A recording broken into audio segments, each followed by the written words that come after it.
Hello and welcome to the Watch Lucky channel, where we bring you all the good and honest watch reviews.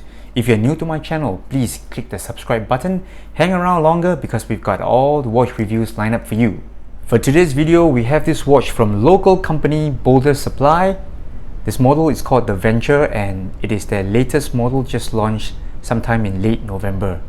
Now the Venture is a really small watch, field watch style, and it has got no nonsense look, 2 hands, moving seconds hand, and comes stock on a NATO strap. Now the watch comes in different colors. I have this one in green, I think it's called jungle green. There's also one in blue, one in white, as well as one in black. The Venture has a case size of 38mm left to right. It's got a crystal diameter of 30mm. Its case thickness is about 12.2mm, and it's got a really short lug length of about 44mm. And it's interesting to note that the Venture has got an all titanium construction, so the case, bezel, crown, everything, including the hardware on the straps, buckles and catches, they're all made of titanium, thereby making the watch very lightweight and very easy to wear. And under the titanium case is the movement of the watch. For the Venture, we have the Seiko NH35A movement, which is becoming a real favorite among micro-brand watches. Now the movement is automatic, it hacks and hand winds, and I would say it's pretty robust. So that explains why it is such a favorite among micro-brand watches. This watch here has a flat sapphire crystal that is coated with a few layers of anti-reflective coating, and I would say it's doing its job pretty well. I don't get very bad reflections when I'm doing this video. And finally, the retail price for the watch is US dollars 299. I would say it's a pretty good price for a watch with titanium case.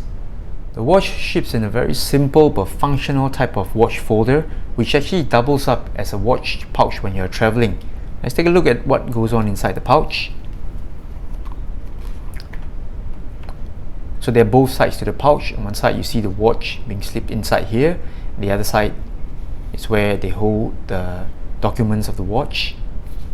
So let's say if you are traveling, if you have 2 watches, you can put the watch on the other side, roll it up and pack this into your bag. Pretty useful, pretty clever, nothing luxurious, but I think it does the job pretty well. Let's talk about the design of this watch. The first thing that struck me when I handled the watch was that the case has got all these hard angular lines all around the watch case. As you can see, there are no curves on the watch case. It's all hard lines, the lugs, the sides. There are no soft curves or chamfering. It's all just angular cuts. Thereby, this gives the watch a very tool look. It's like a rugged, no-nonsense kind of watch where you wear it for some serious action. The dial design is pretty straightforward. As with most field watches, it's got 2 rings of numerals. Now the outer ring is the bigger numbers coming in from 1 to 12. The inner ring has got smaller prints from 13 to 24. Other prints on the dial include the logo, brand, and the model number, as well as 200 meters water resistance. Now that's pretty impressive for a field watch. So the hands of this watch are also pretty common. You've got the pencil style with a bit of a sharp tip going on at the ends of the hands. And finally, you've got that orange tip at the seconds hand. Now the Venture does have a generous amount of lume applied on its dial. The numerals are lume along with the 5-minute markers. And so are the hands, the minute and hour hands, also the tip of the moving second hand. We'll get to see a lume shot later. Now, some other details of the watch includes this screw down crown, which probably gives the watch a higher water resistance, as well as the drill through lugs, which helps for easy strap changes. Here's what the case back looks like with the NATO strap removed. We've got a laser engraving in the form of a letter X with the Boldr logo right in the center. At the outer ring of the case back, we've got the specs and model of the watch. There's nothing fanciful here, but then again, it's a field watch and you probably don't need anything fanciful anyway. Now this watch came mounted on a green NATO strap to match the dial. The NATO strap, I would say, is of pretty good quality. It is about 1.5mm thick, feels good, stiff and solid. And I really like the fact that Boldr has included titanium hardware to match the rest of the watch, as well as a sign buckle. Alright, at this price point, you're getting titanium buckle, sign buckle. I would say that's pretty impressive. So overall, pretty well built for the money. You get good materials, titanium, which makes the watch very lightweight, nice anti-reflective sapphire crystal, and the crown here is very nicely signed, and it's pretty grippy, big, and it provides lots of grip when you are trying to wind the watch or when you're trying to set the time. Now my only complaint here is that the crown gets a little bit wobbly when it's fully extended. Here you can see it's moving a bit, but I guess it's no big deal. As mentioned earlier in the video, this watch does have a decent amount of lume going on its dial. The markers, the hands, tip of the second hands are lume. Let's switch off the light and take a look at the lume. Pam! Okay, this is a nice surprise. The lume is actually brighter than expected. I'm really impressed. As you can see here, the numerals are lume along with the minute and hour hands, and there's that little moving lume dot going around on the second's hand. Pretty impressive. Let's do a size comparison between the Boldr Venture and the good old classic Omega Speedmaster. Now one look you can tell the watch here, the Venture, is the much smaller watch. It's got a smaller case diameter of 38mm.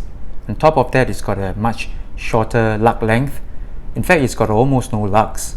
Just take a look at the difference between these two watches. And in terms of case thickness, the Boldr Venture is again the smaller, the thinner watch, but due to the fact that it's worn on a double pass NATO, it actually wears a little bit taller than the Omega Speedmaster. Here's how the watch looks on my 6.8-inch wrist. I would say the watch is nicely sized, very comfortable to wear, weighs almost nothing. Now I wear it on a stock NATO strap, and I use this method where only a single pass goes through the bottom of the watch. I find that this is more comfortable for me as the watch doesn't sit too high. Also, the crown at 4 o'clock makes the watch very comfortable, because even if I flex my wrist this way, you know, it doesn't get in the way. There's nothing to scratch the back of my hand. I've also mounted a rubber strap on the watch, and this makes it equally comfortable to wear. Looks like this watch is actually a strap monster. It goes well with NATO, rubber. Can even try other types of canvas nylon straps. So I would say this is a very good release by Boldr Supply, with the trend going towards smaller watches, 40mm and below. The Venture at 38mm is a very popular choice among buyers now, and it's got 4 colors to choose from. There's green, blue, white and black, so I'm pretty sure this one will do very well in the market. There are a few things I like about this watch. It is lightweight, it's got refreshing colors, looks good in almost any type of strap, looks good in NATO, rubber, probably looks good even on leather straps. And then you get the added bonus of the super bright lume, really bright killer lume on this one. Pretty unexpected.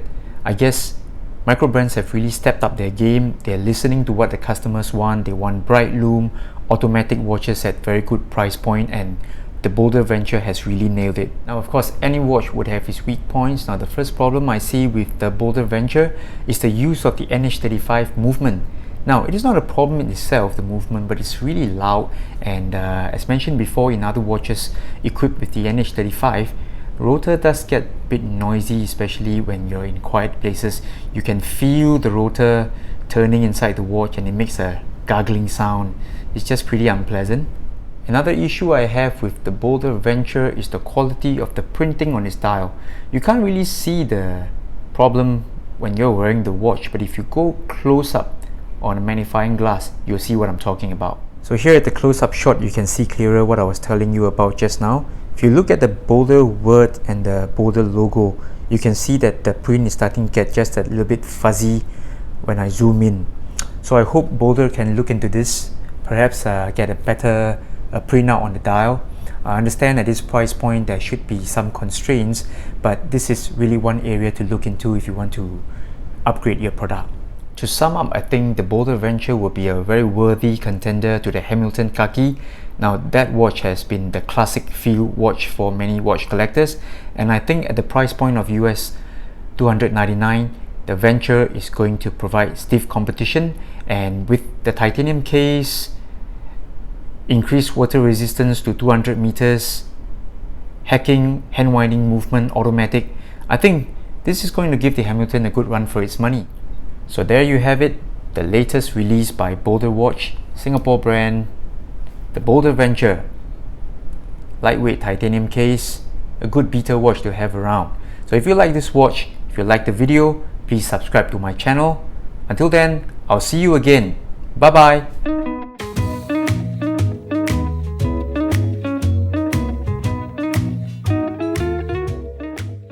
Today we have a watch here that's totally green. It's got a green dial, green strap, and it looks exactly like George. Looks like it's a present for George. George, do you like this watch? George? This is the Venture, the latest model from the company, and the good old Omega Speedmaster who went to the moon and never came back. Here's how the watch. Hello George.